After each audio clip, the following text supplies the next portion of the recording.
Donald Trump's billion-dollar campaign is in some serious financial trouble.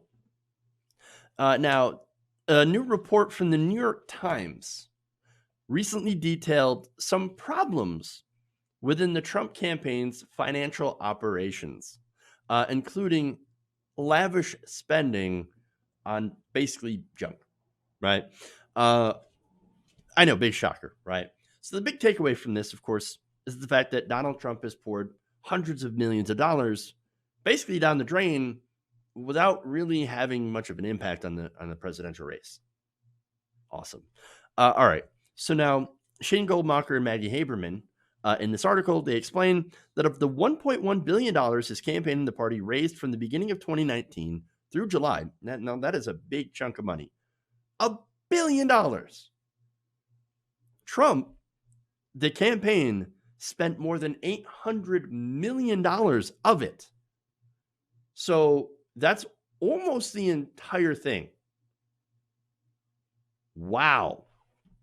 Now, of course, they cite interviews with more than a dozen current and former campaign aides and Trump allies, and reviewed thousands of items in federal campaign filings, and also spoke to someone on the record. It was very interesting to have their perspective on it. Brad Parscale. So Brad Parscale, by the way, oversaw much of the spending of this campaign. And it is very interesting, the perspective that we get from him, because it's very clear that he's getting blamed for this, and he's trying to throw some people under the bus. So we'll get to that later. But during the time that Parscale was in charge, more than $350 million, almost half of the $800 million spent, was actually going to fundraising. So now he says, well, you got to spend money to make money, right? You spent $350 million to fundraise, to try to raise money.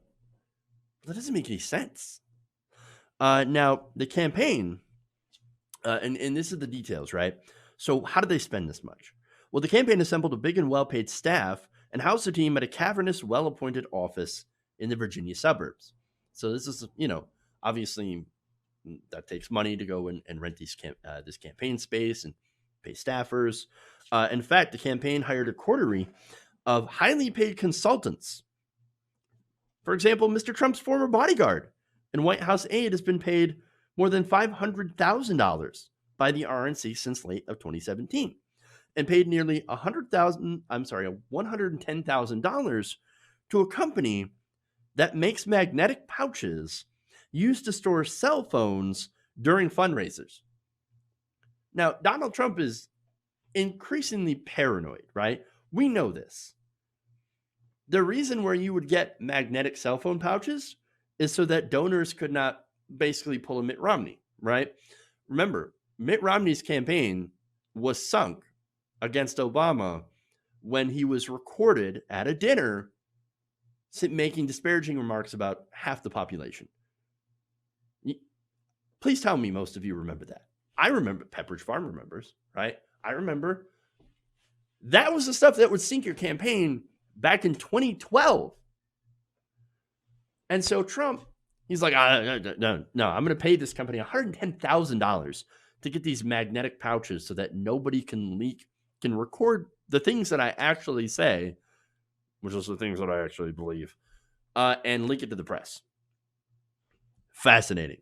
They also spent tens of millions more in online advertising for new donors, and spent more than $6 million in something called donor Momentos. So, donor Momentos. Well, that spending apparently has gone to stationery shops, the White House Historical Association, and Hershey's, the chocolate maker, which cover costs for items such as the White House branded candies given away by administrations of both parties. Now, like I said, Parscale, right? Parscale spoke to the Times, has defended his spending. He said, quote, I ran the campaign the same way I did in 2016, which also included all the marketing strategy and expenses and the very close side of the family, said Mr. Parscale, who was the digital director, not the campaign manager in 2016. So he says, look, I'm doing the same thing I did before. Well, last time you did before, you didn't expect to win. So you tried to siphon as much money as possible from that campaign to feed your lifestyle.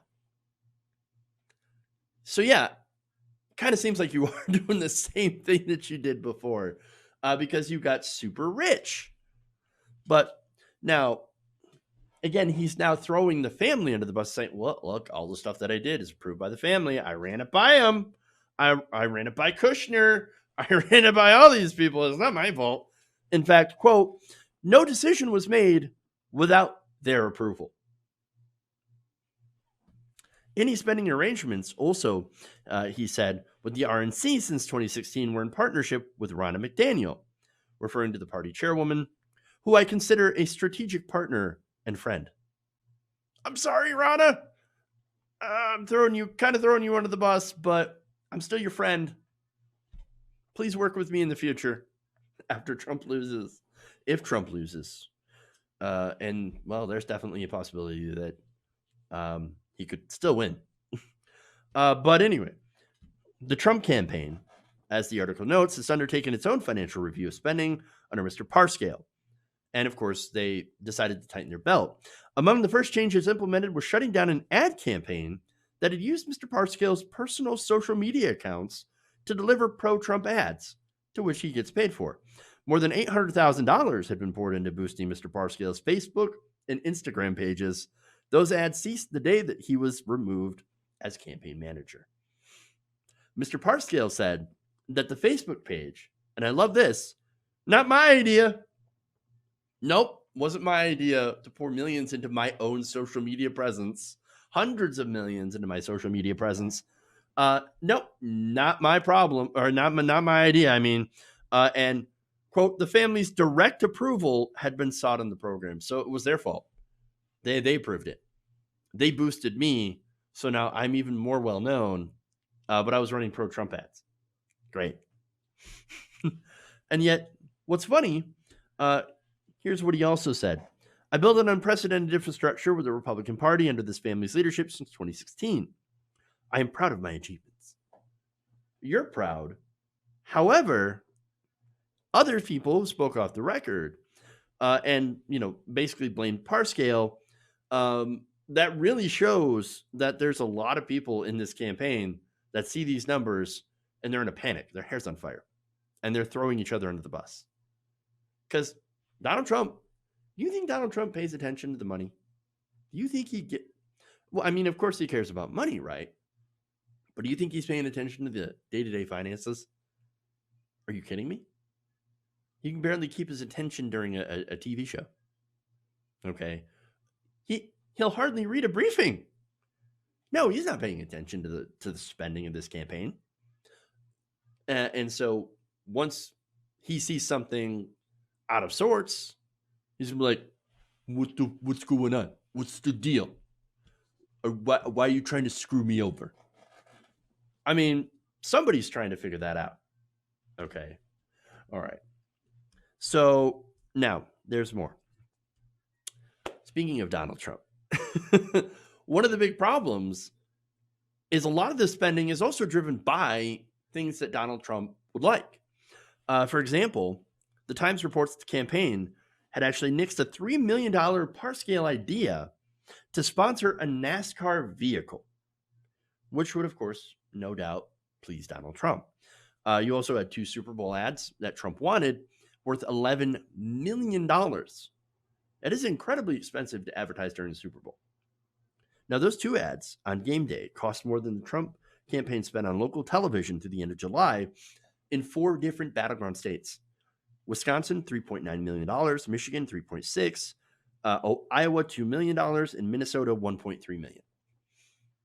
So, wow, that's a lot of money.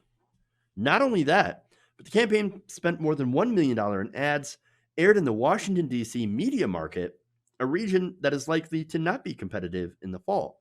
So then why would you spend money on ads in Washington, D.C.? Oh, well, I know why. Because the president lives there and he watches a lot of TV. And so he wants to see his ads on television. The president has also steered, along with the Republican Party, almost $4 million into the Trump family business since 2019. Hundreds of thousands of dollars to Mr. Trump's club at Mar-a-Lago in Florida, lavish donor retreats at Trump hotels, office space in Trump Tower, and thousands of dollars at the steakhouse in Mr. Trump's Washington, D.C. hotel. So not only is he wasting his campaign's money, but he's also personally profiting from it. It sounds almost a lot like his foundation. Total grift. And speaking of grift, by the way, a lot of money, campaign money, RNC money, was spent covering legal bills. In fact, Republicans paid more than $21 million in legal costs for Donald Trump since 2019, resulting from investigations into Mr. Trump and eventually his impeachment trial. The RNC also paid a large legal bill of $666,667.66 to Reuters News and Media at the end of June. That is a lot of sixes. That is a ton of sixes. And look, as for the rest, who knows? Who knows where the rest of that money, because they can't even get a full accounting of all the money because of how opaque it is. As the Time explains, many of the specifics of Mr. Trump's spending are just not known. Since 2017, the campaign and the RNC have routed $227 million through a single limited liability company linked to Trump campaign officials. That firm, American-made media consultants, has been used to place television and digital ads and was subject of a recent FEC complaint, arguing it was used to disguise the final destination of spending, which has included paychecks to both Laura Trump and Kimberly Guilfoyle, the partners of Mr. Trump's two adult sons. Of course. Lots of money. Millions more flowed to firms tied to the RNC and Trump-linked officials, including more than $39 million to two different firms, Parscale Strategy LLC and Giles Parscale, controlled by Mr. Parscale since the beginning of 2017. That's how he gets his money. So here's the thing. Trump had a $1 billion campaign, and he blew through most of it because of gross mismanagement. Are we at all shocked? As well as, of course, corruption through mismanagement and grift. You know, I was always told Republicans are better with money. They're more responsible. They're better with money. They make better decisions. And yet, for some reason, that never seems to work out. I mean, every time they get into power, they usually leave the economy in a mess. They explode the budget and introduce previously unseen levels of grift and corruption. Weird. It's almost as if they're lying when they say they're good with money in order to make a buck. And when they, of course, try to figure out where the money went, when they get caught, well, they're all going to point fingers at each other.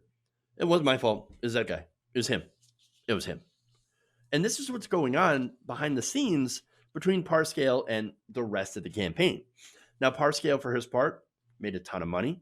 So, look, he drives a fancy car now, owns a mansion, made millions of dollars as a result for his work with Donald Trump, which involved, of course, hundreds of millions of campaign dollars going to himself and his company. And since he won in 2016, they let that go, right? Hey, you made your money, but Donald Trump won. It's all good. Now the race looks a little tight. And people are not sure he's going to win. I mean, look, a Republican strategist who runs a pro-Trump super PAC, he said this of Parscale, quote, if you spend $800 million and you're 10 points behind, I think you've got to answer the question, what was the game plan? What was the game plan? Well, for me, it's clear as day. The game plan for all these consultants, and it's true with the Democratic side as well, is to get rich. And not only that, but if they get into power, well, that's obviously a gigantic bonus. Get into, get money, get power, and that's it. That's the whole point, right? And of course, that's also the point of being a Republican, is to get rich off taxpayer money. And so now, when it comes to Parscale, Well, even if Parscale takes the fall for all this, well, which could be the case, right? He still is a winner because he made all of that money. And if Trump loses, like I said, he still comes out a winner, just like the consultants on both sides. It's always been a gigantic money making scheme. I mean, it's essentially what campaigns are now. All right. That said, I do, going back, I remember how he would describe his campaign as a Death Star, right? And I always kept thinking, what happened to the Death Star at the end? Oh, right. It exploded in a giant fireball.